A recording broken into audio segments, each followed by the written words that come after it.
ਤੇ ਸੈਨੇਟ ਦੇ ਵਿੱਚ ਵੀ, ਕੌਮੀ ਅਸੈਂਬਲੀ 'ਚ ਵੀ ਅਪੋਜੀਸ਼ਨ ਲੀਡਰ ਜਿਹੜੇ ਨੇ ਦੋਵਾਂ ਪਾਸੇ ਮੁੰਤਖਬ ਹੋ ਚੁੱਕੇ ਨੇ ਔਰ ਮੁਜ਼ਾਕਰਾਤ ਦੀ ਵੀ ਬੜੀ ਜ਼ੋਰੋ ਸ਼ੋਰ ਨਾਲ ਗੱਲਬਾਤ ਹੋ ਰਹੀ ਹੈ। ਔਰ ਇਹਦੇ ਨਾਲ 8 ਫਰਵਰੀ ਵੀ ਬਿਲਕੁਲ ਕਰੀਬ ਹੈ। PTI ਨੇ ਸਟਰੀਟ ਮੂਵਮੈਂਟ ਦੀ ਕਾਲ ਦਿੱਤੀ ਹੈ ਤੇ ਇਸ ਸਾਰੀ ਸੂਰਤ ਹਾਲ ਦੇ ਉੱਤੇ ਚੋਇਸ ਸਾਹਿਬ ਨਾਲ ਗੱਲ ਕਰਨੇ ਆ ਤੇ ਉਹਨਾਂ ਕੋਲ ਪੁੱਛਨੇ ਆ ਕਿ ਹਾਲਾਤ ਕਿਸ ਤਰਫ ਨੂੰ ਜਾ ਰਹੇ ਨੇ। ਇੱਕ ਤਰਫ ਜਿਹੜੀ ਸਟਰੀਟ ਮੂਵਮੈਂਟ ਦੀ ਕਾਲ ਹੈ ਤੇ ਦੂਸਰੀ ਤਰਫ ਸਿਆਸੀ ਹਾਲਾਤ 'ਚ ਕੁਝ ਸਾਨੂੰ ਬਿਹਤਰੀ ਵੀ ਨਜ਼ਰ ਆ ਰਹੀ, ਕੋਈ ਮੁਜ਼ਾਕਰਾਤ ਦੀ ਤਰਫ ਵੀ ਲੱਗ ਰਿਹਾ ਕਿ ਕੋਈ ਸੂਰਤ ਹਾਲ ਬਣਦੀ ਪਈ ਹੈ। ਤਾਂ ਚੋਇਸ ਸਾਹਿਬ ਤੁਹਾਨੂੰ ਕੀ ਨਜ਼ਰ ਆ ਰਿਹਾ? ਮੁਜ਼ਾਕਰਾਤ ਨੇ, ਮਜ਼ਾਮਤ ਹੈ, ਕੀ ਨਜ਼ਰ ਆ ਰਿਹਾ? ਦੇਖੋ ਪਤਾ ਕੀ ਸਿਲਸਿਲਾ, ਜਿਹੜੀ ਅਸੀਂ ਅਪੋਜੀਸ਼ਨ ਲੀਡਰ ਕੌਮੀ ਅਸੈਂਬਲੀ ਦੇ ਅੰਦਰ ਜਿਹੜੀ ਤਕਰੀਰ ਸੁਣਨੇ ਔਰ ਜਿਹੜੀ ਅਪੋਜੀਸ਼ਨ ਲੀਡਰ ਸੈਨੇਟ ਵਿੱਚ ਜਿਹੜੀ ਤਕਰੀਰ, ਠੀਕ ਹੈ ਉਹਨਾਂ ਦਾ ਤਕਰਰ ਹੋ ਗਿਆ, ਐਵਾਨ ਮੁਕੰਮਲ ਹੋ ਗਿਆ ਉਹਨਾਂ ਦੇ ਨਾਲ, ਤੇ ਉਹ ਤਕਰੀਰਾਂ ਦੇ ਅੰਦਰ ਮੈਨੂੰ ਜਿਹੜਾ ਨਜ਼ਰ ਆ ਰਿਹਾ ਕੁਛ ਤੇ ਉਹਨਾਂ ਨੇ ਉਹੀ ਗੱਲਾਂ ਕੀਤੀਆਂ ਜਿਹੜੀਆਂ ਪਹਿਲੇ ਪੁਰਾਣੀਆਂ ਸਨ। ਮਸਲਨ ਉਹਨਾਂ ਨੇ ਕਿਹਾ ਕਿ ਫੌਰਮ 47 ਦੀ ਹਕੂਮਤ ਇਹ ਮੈਂਡੇਟ ਵਾਪਸ ਕਰੇ, ਇਮਰਾਨ ਖਾਨ ਨੂੰ ਰਿਹਾ ਕਰੇ, ਸਿਆਸੀ ਕੈਦੀਆਂ ਨੂੰ ਰਿਹਾ ਕਰੇ, ਜਿੰਨੇ ਵੀ ਮੁਲਕ ਦੇ ਅੰਦਰ ਸਿਆਸੀ ਕੈਦੀ ਨੇ। ਤੇ ਇਹ ਮੁਤਾਲਬਾਤ ਉਹ ਪੁਰਾਣੇ ਨੇ, ਲੇਕਿਨ ਉਹਨਾਂ ਦੇ ਨਾਲ ਇਹ ਵੀ ਇੱਕ ਹੌਸਲਾ ਅਫਜ਼ਾ ਗੱਲ ਆਈ ਕਿ ਮੁਜ਼ਾਕਰਾਤ ਵਾਸਤੇ ਅਸੀਂ ਤਿਆਰ ਹਾਂ। ਬੈਰਿਸਟਰ ਗੌਹਰ ਸਾਹਿਬ ਨੇ ਵੀ ਇਹ ਗੱਲ ਕੀਤੀ ਕਿ ਅਨਕੰਡੀਸ਼ਨਲ ਮੁਜ਼ਾਕਰਾਤ ਵਾਸਤੇ ਅਸੀਂ ਤਿਆਰ ਹਾਂ। ਚਲੋ ਹੁਣ ਪਾਰਲੀਮੈਂਟ ਦੇ ਫਲੋਰ ਤੇ ਪਾਰਲੀਮੈਂਟ ਦੇ ਫਲੋਰ ਦੇ ਉੱਤੇ ਗੱਲ ਹੋ ਰਹੀ ਹੈ ਔਰ ਪਾਰਲੀਮੈਂਟ ਇਹ ਇੱਕ ਪੋਜ਼ਿਟਿਵ ਸਾਈਨ ਮੈਨੂੰ ਨਜ਼ਰ ਆਉਂਦੇ ਨੇ। ਲੇਕਿਨ ਇਹਦੇ ਅੰਦਰ ਨਾ ਕੁਝ ਚੀਜ਼ਾਂ ਹਜੇ ਹਨੂਜ਼ ਜਿਹੜੀ ਅਗਰ ਅਸੀਂ ਪੋਲੀਟੀਕਲ ਡਿਵੈਲਪਮੈਂਟਸ ਤੇ ਉਹਦੇ ਪਸ ਮੰਜ਼ਰ ਦੇ ਵਿੱਚ ਹੋਣ ਵਾਲੀਆਂ ਚੀਜ਼ਾਂ ਨੂੰ ਅਸੀਂ ਦੇਖ ਰਹੇ ਹਾਂ, ਉਹਦੇ 'ਚ ਇੱਕ ਤੇ ਇਹ ਮੈਨੂੰ ਨਜ਼ਰ ਆ ਰਿਹਾ ਕਿ ਕੌਮੀ ਅਸੈਂਬਲੀ ਔਰ ਸੈਨੇਟ ਦੇ ਅੰਦਰ ਜਿਹੜਾ PTI ਦਾ ਇੱਕ ਤਾਸਰ ਸੀ ਔਰ ਉਹਨਾਂ ਦਾ ਜਿਹੜਾ ਹਾਰਡ ਲਾਈਨ ਚੀਜ਼ਾਂ ਸੀ ਉਹ ਪਸ ਮੰਜ਼ਰ 'ਚ ਗਈਆਂ ਨੇ। ਠੀਕ ਹੋ ਗਿਆ, ਪਹਿਲੀ ਗੱਲ ਤਾਂ ਇਹ ਹੋ ਗਈ। ਦੂਸਰੀ ਗੱਲ ਇਹ ਹੈਗੀ ਕਿ ਦੋਨੋਂ ਲੀਡਰ ਜਿਹੜੇ ਨੇ ਉਹਨਾਂ ਦਾ PTI ਨਾਲ ਕੋਈ ਤਾਲੁਕ ਨਹੀਂ ਹੈਗਾ। ਬਿਲਕੁਲ ਠੀਕ ਨਾ ਉਹਨਾਂ ਦਾ ਕੋਈ ਨਜ਼ਰਿਆਤੀ ਤਾਲੁਕ ਹੈ, ਨਾ ਉਹਨਾਂ ਦਾ ਕੋਈ ਮੁਫਾਦਾਤੀ ਤਾਲੁਕ ਹੈ। ਮੁਫਾਦਾਤੀ ਤੇ ਚਲੋ ਕਿਸੇ ਤਰੀਕੇ ਨਾਲ ਹੋਏਗਾ ਕਿ ਉਹ ਅਪੋਜੀਸ਼ਨ ਇੱਕ ਸੀਟ ਦੇ ਉੱਤੇ ਅਪੋਜੀਸ਼ਨ ਲੀਡਰ ਬਣ ਗਏ।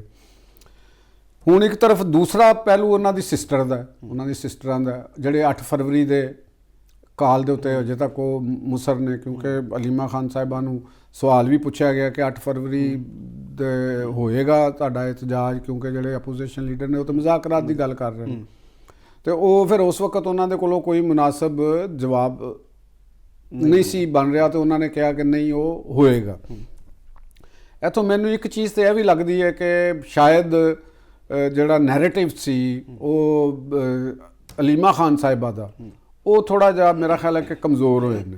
ਜਿਹੜਾ ਅਸੀਂ ਪਹਿਲੇ ਕਹਿ ਰਹੇ ਸਨ ਕਿ ਪਾਰਟੀ ਦੇ ਉੱਤੇ ਗ੍ਰਿਫਤ, ਅਸੀਂ ਗੱਲ ਕੀਤੀ ਹੈ ਕਿ ਪਾਰਟੀ ਦੇ ਉੱਤੇ ਗ੍ਰਿਫਤ ਅਲੀਮਾ ਖਾਨ ਸਾਹਿਬਾ ਦੀ ਬਹੁਤ ਨਜ਼ਰ ਆ ਰਹੀ ਹੈ ਔਰ ਉਹਨਾਂ ਦਾ ਇੱਕ ਮਾਮਲਾ ਨਜ਼ਰ ਆ ਰਿਹਾ। ਤੁਸੀਂ ਚੰਦ ਦਿਨਾਂ ਤੋਂ ਦੇਖ ਲਏ ਹੋਵੋਗੇ ਕਿ ਵਜ਼ੀਰ ਆਲਾ ਜਿਹੜੇ KP ਨੇ ਉਹਨਾਂ ਦੀਆਂ ਵੀ ਸਰਗਰਮੀਆਂ ਸਾਨੂੰ ਮਹਦੂਦ ਜੀਆਂ ਲੱਗ ਰਹੀਆਂ ਨੇ, ਕੋਈ ਬਹੁਤ ਉਸ ਤਰ੍ਹਾਂ ਦੀ ਉਹ ਮੁਤਹਰਕ ਨਹੀਂ ਹੈਗੇ। ਤੀਰਾ ਦੇ ਆਪਰੇਸ਼ਨ ਦੇ ਹਵਾਲੇ ਨਾਲ ਵੀ ਲੋਕਾਂ ਦੇ ਉੱਤੇ ਔਰ ਉਹਨਾਂ ਦੇ ਬਾਰੇ ਦੇ ਵਿੱਚ ਮੁਖਤਲਿਫ ਕਿਸਮ ਦੀਆਂ ਸੋਸ਼ਲ ਮੀਡੀਆ ਦੇ ਉੱਤੇ ਕੋਈ ਨੈਗੇਟਿਵ ਰਾਏ ਆਉਣਾ ਸ਼ੁਰੂ ਹੋ ਗਈ ਹੈ, ਜਿਹੜੀ ਮੈਂ ਤੁਹਾਨੂੰ ਬਹੁਤ ਉਹਨਾਂ ਦੇ ਆਗਾਜ਼ 'ਚ ਕਿਹਾ ਸੀ ਕਿ ਉਹਨਾਂ ਵਾਸਤੇ ਦੇਖੋ ਕਿਦੋਂ ਸ਼ੁਰੂ ਹੁੰਦਾ ਉਹਨਾਂ ਦਾ PTI ਖੁਦ ਹੀ ਮੁਹਾਸਬਾ ਕਰਨਾ ਕਿਦੋਂ ਸ਼ੁਰੂ ਕਰਦੀ ਹੈ। ਹੁਣ ਇੱਕ ਇਹ ਸਵਾਲ ਹੈ ਕਿ ਮੁਜ਼ਾਕਰਾਤ ਕਿਉਂ ਕਰਨੇ ਨੇ, ਕਿਸ ਚੀਜ਼ 'ਤੇ ਮੁਜ਼ਾਕਰਾਤ ਹੋਣੇ ਨੇ। ਜਿਹੜਾ ਮੈਨੂੰ ਲੱਗ ਰਿਹਾ ਹੈ ਕਿ ਦੇਖੋ ਕਿ ਅਪੋਜੀਸ਼ਨ ਲੀਡਰ ਦੀ ਜ਼ਰੂਰਤ ਹੈ, ਕਿਉਂਕਿ ਪਹਿਲਾ ਕੰਮ ਹੋਣਾ ਹੈ ਇਲੈਕਸ਼ਨ ਕਮਿਸ਼ਨਰ ਦਾ ਤਕਰਰ ਹੋਣਾ। ਠੀਕ, ਉਹ ਕਿਉਂਕਿ ਆਈਨ ਦੇ ਮੁਤਾਬਕ ਅਪੋਜੀਸ਼ਨ ਲੀਡਰ ਦੀ ਕੰਸਲਟੇਸ਼ਨ ਦੇ ਨਾਲ ਹੀ ਹੋਣਾ ਹੁੰਦਾ। ਤੇ ਜਿਹੜਾ ਤਾਸਰ ਹੈਗਾ ਅਚਕਜ਼ਈ ਸਾਹਿਬ ਦਾ, ਤੇ ਅਚਕਜ਼ਈ ਸਾਹਿਬ ਅਗਰ ਇਸ ਮੌਕੇ ਦੇ ਉੱਤੇ ਕੋਈ ਗੇਮ ਕਰਨ ਦੀ ਕੋਸ਼ਿਸ਼ ਕਰਨਗੇ ਜਾਂ ਕੋਈ ਐਸੀ ਬਾਨੀ PTI ਦੀ ਗੇਮ ਕਰਨਗੇ, ਜਾਂ ਜਿਹੜੀਆਂ ਉਹ ਕੁਵਤਾਂ ਜਿਹੜੀਆਂ ਬਾਹਰ ਜਿਨ੍ਹਾਂ ਦੇ ਬਾਰੇ 'ਚ ਕਿਹਾ ਜਾ ਰਿਹਾ ਕਿ ਸ਼ਾਇਦ PTI ਨੂੰ ਹੈਂਡਲ ਬਾਹਰੋਂ ਕੀਤਾ ਜਾ ਰਿਹਾ, ਜਿਹੜੇ ਉਹਨਾਂ ਦੇ ਆਪਣੇ ਲੋਕ ਨੇ, ਜਿਹੜੇ ਆਪਣੇ ਉਹਨਾਂ ਦੇ ਬੰਦੇ ਨੇ, ਉਹਨਾਂ ਦੇ ਵਿੱਚ ਇੰਨੀ ਕਪੈਸਿਟੀ, ਇੰਨੀ ਕੁਵਤ, ਉਹਨਾਂ ਦਾ ਇੰਨਾ ਸਿਆਸੀ ਵਜ਼ਨ ਨਹੀਂ ਹੈਗਾ। ਉਹ ਫਾਲੋਅਰ ਨੇ, ਯਾਨੀ ਉਹ ਭੇਡਾਂ ਨੇ, ਉਹ ਪਿੱਛੇ ਚੱਲਣ ਵਾਲੀਆਂ ਨੇ। ਤੁਸੀਂ ਉਹਨਾਂ ਦੇ ਕੋਲ ਹੈ ਕੁਛ ਨਹੀਂ।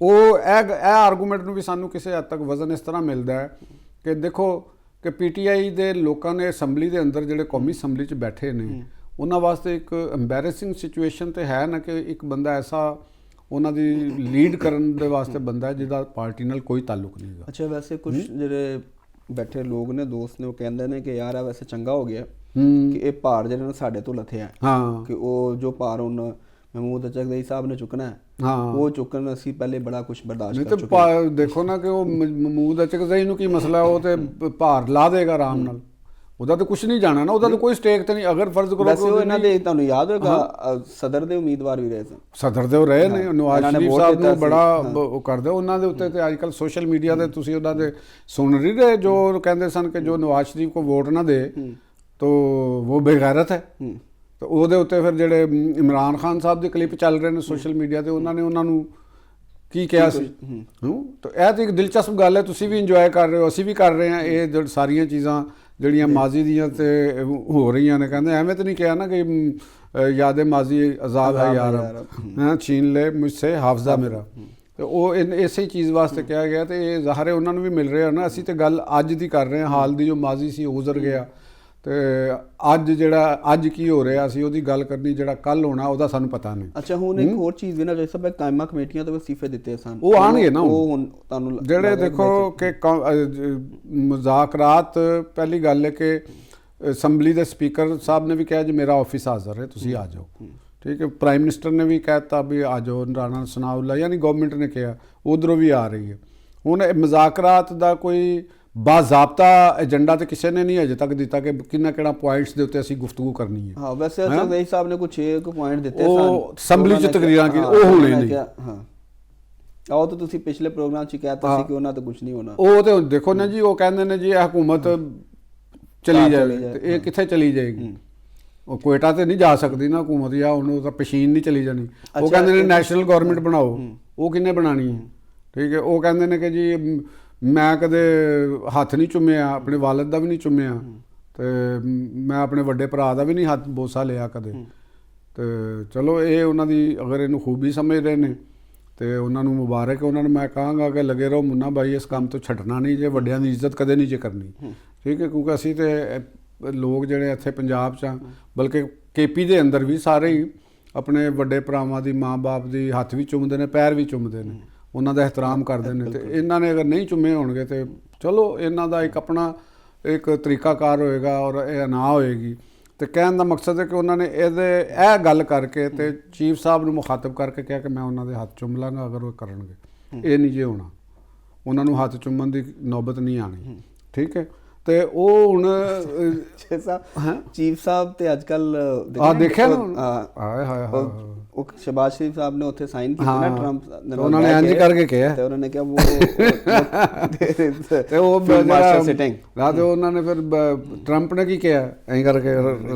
ਟਰੰਪ ਵੀ ਬੜੀ ਸ਼ੈਬ ਹੈ। ਲੇਕਿਨ ਇਹ ਤੁਸੀਂ ਮੰਨੋ ਗੱਲ ਨੂੰ ਕਿ ਵਜ਼ੀਰ ਆਜ਼ਮ ਸਾਹਿਬ ਦੇਖੋ, ਉਹਨਾਂ ਦਾ ਇੱਕ ਕਹੋ ਕਿ ਉਹਨਾਂ ਨੇ ਇੱਕ ਤਸਲੀਮ ਕਰਾਇਆ, ਮੈਸੇਜ ਦਿੱਤਾ, ਪਾਕਿਸਤਾਨ ਦੇ ਵਿੱਚ ਵੀ ਦੇ ਦਿੱਤਾ ਕਿ ਕੋਈ ਇਖਤਲਾਫ ਨਹੀਂ, ਕੋਈ ਵੰਡਰ ਬੁਆਏ ਨਹੀਂ, ਤੇ ਨਾ ਕੋਈ ਲਫੰਟਰ ਬਰਵਾਏ। ਵੰਡਰ ਬੁਆਏ ਦੇ ਪਿੱਛੇ ਤੁਸੀਂ ਹੱਥ ਹੋ ਕੇ ਪੈ ਗਏ। ਵੰਡਰ ਬੁਆਏ ਦੇਖੋ ਕੈਸੀ ਗੱਲ ਹੈ ਕਿ ਬਾਬੇ ਸਾਫੀ ਜਿਹੜੇ ਨੇ ਨਾ, ਬਜ਼ੁਰਗਵਾਰ ਜਿਨ੍ਹਾਂ ਦੀ ਆਪਣੀ ਫਿਟਨੈਸ ਕੋਈ ਨਹੀਂ, ਉਹ ਵੰਡਰ ਬੁਆਏ ਦੀ ਤਲਾਸ਼ ਵਿੱਚ ਹੋਣ ਕਿ ਜਿਹੜਾ ਉਹਨਾਂ ਦੀ ਟ੍ਰੇਨਿੰਗ ਕਰ ਦੇਵੇ, ਤੇ ਉਹ ਲੱਭ ਰਹੇ ਨੇ। ਤੇ ਸਿਆਸਤ ਵਿੱਚ ਤੇ there is no way for wonder boy. ਸਿਆਸਤ ਵਿੱਚ ਮੈਚਿਓਰਿਟੀ ਦੀ ਲੋੜ ਹੁੰਦੀ ਹੈ, ਸਿਆਸਤ ਵਿੱਚ ਜ਼ਹਾਨਤ ਦੀ ਲੋੜ ਹੁੰਦੀ ਹੈ, ਸਿਆਸਤ ਵਿੱਚ ਇਸਤਦਲਾਲ ਦੀ ਲੋੜ ਹੁੰਦੀ ਹੈ। ਸਿਆਸਤ ਦੇ ਲੀਡਰ ਵਾਸਤੇ ਜ਼ਿਰਕ ਹੋਣਾ ਜ਼ਰੂਰੀ ਹੁੰਦਾ ਹੈ। ਨਹੀਂ ਇਹ ਤੁਹਾਨੂੰ ਸਾਰੀ ਖੂਬੀਆਂ ਪ੍ਰਾਈਮ ਮਿਨਿਸਟਰ 'ਚ ਨਜ਼ਰ ਆ ਰਹੀ ਤੇ ਤੁਹਾਨੂੰ ਇੱਥੋਂ ਹੀ ਨਜ਼ਰ ਨਹੀਂ ਆ ਜਾਣਾ ਚਾਹੀਦਾ ਜਿਹੜਾ ਉਹਨਾਂ ਨੇ ਤਾਰਫ ਕਰਾਇਆ। ਤੇ ਇਸ ਤੋਂ ਵੱਡੀ ਜ਼ਿਰਕ ਕੀ ਹੁੰਦੀ ਕਿ ਉਹਨਾਂ ਨੇ ਅਸਲ ਕਿਰਦਾਰ ਦੀ ਤਰਫ ਕਹਿਤਾ ਨਾ ਕਿ ਜੀ ਭਾਈਜਾਨ ਜਿੱਧਰ ਇਹ ਸਾਡੇ ਨਾਲ ਜੀ, ਤੇ ਜਮਹੂਰੀਅਤ 'ਚ ਅਸਲ ਕਿਰਦਾਰ ਤੇ ਜਮਹੂਰੀਅਤ ਤੁਹਾਨੂੰ ਮਨਾ ਤਾਂ ਨਹੀਂ ਕਰਦੀ ਕਿ ਆਪਣੇ ਆਰਮੀ ਚੀਫ ਨੂੰ ਇੱਜ਼ਤ ਨਾ ਦਿਓ। ਕਿਹੜੀ ਡੈਮੋਕ੍ਰੇਸੀ ਜਿਹੜੀ ਇਹ ਕਹਿੰਦੀ ਹੈ ਕਿ ਆਪਣੇ ਆਰਮੀ ਚੀਫ, ਦੁਨੀਆ ਦਾ ਹੋਰ ਕੋਈ ਆਰਮੀ ਚੀਫ ਨਹੀਂ ਸੀ, ਤੇ ਦੁਨੀਆ ਦਾ ਵਿੱਚ ਕੋਈ ਮੌਕਾ ਵੀ ਇਹੋ ਜਿਹਾ ਨਹੀਂ ਆਇਆ ਹੋਣਾ। ਇੱਥੇ ਆਪਣੇ ਦੁਨੀਆ ਦੇ ਹਰ ਆਰਮੀ ਚੀਫ ਨੂੰ ਉੱਥੋਂ ਦੀ ਗਵਰਨਮੈਂਟ ਇੱਜ਼ਤ ਦਿੰਦੀ, ਕਿਉਂ ਨਹੀਂ ਦਿੰਦੀ? ਨਹੀਂ ਇੱਜ਼ਤ ਤੇ ਹੁੰਦੀ, ਉਹ ਇੱਕ ਮੌਕੇ ਦੀ ਮੁਨਾਸਬਤ ਦੇ ਉੱਤੇ ਗੱਲ ਹੈ ਨਾ ਕਿ ਮੌਕਾ ਅਗਰ ਹੋਏਗਾ, ਮੌਕਾ ਇਹੋ ਜਿਹੀ ਚੀਜ਼ ਹੋ ਜਾਏਗੀ, ਤੇ ਉੱਥੇ ਹਰ ਪ੍ਰਾਈਮ ਮਿਨਿਸਟਰ, ਹਰ ਪ੍ਰੈਜ਼ੀਡੈਂਟ ਉਹ ਆਪਣੇ ਆਰਮੀ ਚੀਫ ਨੂੰ, ਆਪਣੇ 에ਅਰ ਚੀਫ ਨੂੰ, ਆਪਣੇ ਨੇਵਲ ਚੀਫ ਨੂੰ ਕਿਉਂ ਨਹੀਂ ਇੱਜ਼ਤ ਦੇਗਾ? ਦੱਸੋ ਨਾ ਕਿਉਂ ਨਹੀਂ ਦੇਣੀ ਚਾਹੀਦੀ?